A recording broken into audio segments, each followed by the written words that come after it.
Welcome to the Law Firm Marketing Minute, your source of internet marketing inspiration. Hey everyone, and welcome to the Law Firm Marketing Minute. I'm your host, John Henson, and this week I wanted to start a two-part series on vendor management. We talk a lot about delegation. We talk about obviously how that's really important, but I wanted to, at least from the vendor side of things, wanted to share some tips that not only makes our job easier, but it makes your life easier, because I know on your side of things, it can be difficult to kind of relinquish that control. It can be difficult to trust this outside person or this outside company that maybe you don't know as well, or maybe you haven't had enough time to build rapport or trust with. And so it's all about setting the right expectations.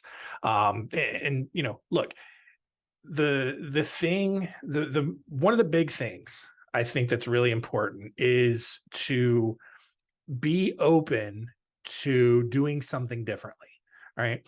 I know as a business owner, you built your business from the ground up. It is your baby. You have very specific ways that you go about doing things. But at the same time, when you bring on a vendor or when you hire someone to do a thing, you, in a way, are saying one of two things. One, I don't have the capacity to do this exactly the way I would want to do it. Or B, or two, I don't even remember which one I said. The other one is I realize that I do not have the skill set or the expertise to do this at the level that I think it should be done. So that's really one of the two things that you're saying when you hire a vendor. And in doing that, you need to be able to be open to suggestion and letting that vendor's expertise, whether it's marketing, whether it's bookkeeping and just kind of a process for doing smart bookkeeping, reception, intake, all of it, whatever it is. And so the way that you can do that, where you can still feel like you have some sense of control, is to just set expectations.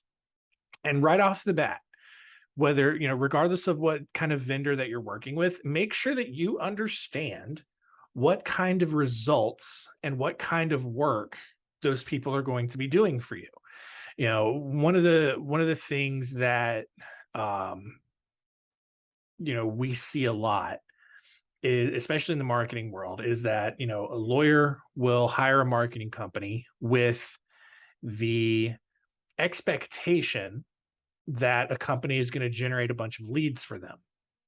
And what often happens is the actual kind of lead is not necessarily discussed. The lawyer just reaches out and says, hey, I need to get a bunch of leads generated. And then all these companies will be like, hey, we generate a bunch of leads. And the lawyer's like, great, do that for me. And then they go and do it. And a lot of times where the frustration and everything usually arises is that the leads that get generated aren't the right kind of leads. Maybe they're looking for a different practice area. Maybe they can't afford that lawyer's rates. And sometimes, maybe most of the time, those issues get resolved, but it's after the lawyer has already spent thousands of dollars in previous months of work and campaigns to try to get it right. Whereas if you can understand and be on the same page and set those expectations up front, you can reduce some of that headache and some of that frustration, but I mean, honestly, like what we've seen a lot and what our trends report suggested, a lot of times lawyers are just not satisfied with the quality of the work or the results that come in. And I truly do believe that a lot of that can be resolved if you are communicating up front and asking questions to make sure that you fully understand what your vendor is going to be doing for you. We have a resource on our website called 10 Questions to Ask Your Marketing Company Before You Hire Them. And a lot of this is covered. And if you're asking very specific, very pointed questions, you should be able to walk away feeling good about what you're going to get and the results that you're going to get. So I cannot stress enough how important it is to just set expectations. And you can make sure that your marketing company does things a certain way within a reasonable scope. Like for example, if you have, let's say you hire someone to write blogs for you and you want to make sure that there's a specific kind of call to action, or maybe you just want content around a specific subject, you can absolutely make sure that that gets done.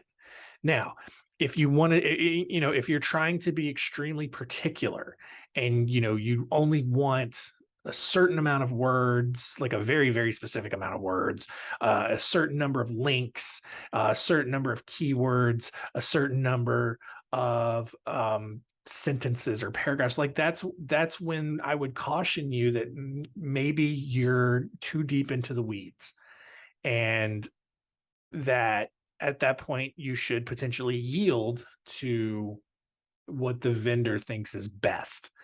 And so there's that middle ground that you have to find. And obviously some of those examples were a little bit ridiculous. I don't know if anybody out there is really mandating a certain number of sentences in their blog. It's possible. But that's the starting point. Make sure that you are on the same page with your vendor, that you understand what they're doing for you and the results that they are going to get for you. And that will ease a lot of the doubts and the frustrations and some of that just dissonance that you feel once you kind of delegate something for the first time, or when you move to a new vendor or whatever the case may be. And so that's my little pep talk for you. Whether you're currently working with a vendor or you're trying to do everything yourself, but you're looking into working with a vendor, just keep that in mind. Make sure that you're on the same page. Make sure that you're asking a bunch of questions. The salespeople for these vendors, they should be able to answer any of the questions you have. And if they don't give you an answer that satisfies what you're looking for, either ask it again, or and kind of explain like what kind of answer you're actually looking for, or go somewhere else.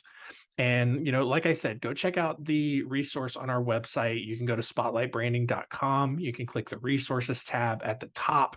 And it's towards the top of that resources page. It's 10 questions to ask your marketing company before you hire them.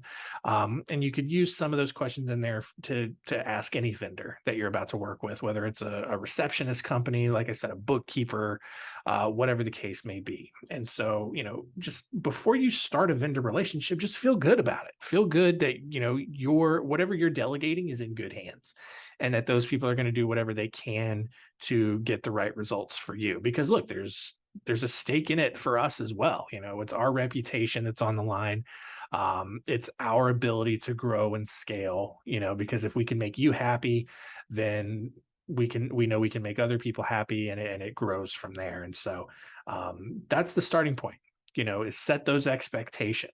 And next week in part 2, we're going to talk about where things often end up going wrong in the vendor relationships after some time. And so hopefully tune in next week for that. But yeah, like I said, go check out the resource on our website, 10 things to ask your marketing company before you hire them. I'll even link to it in the show notes. And that's going to do it for us this week. We'll see you next time.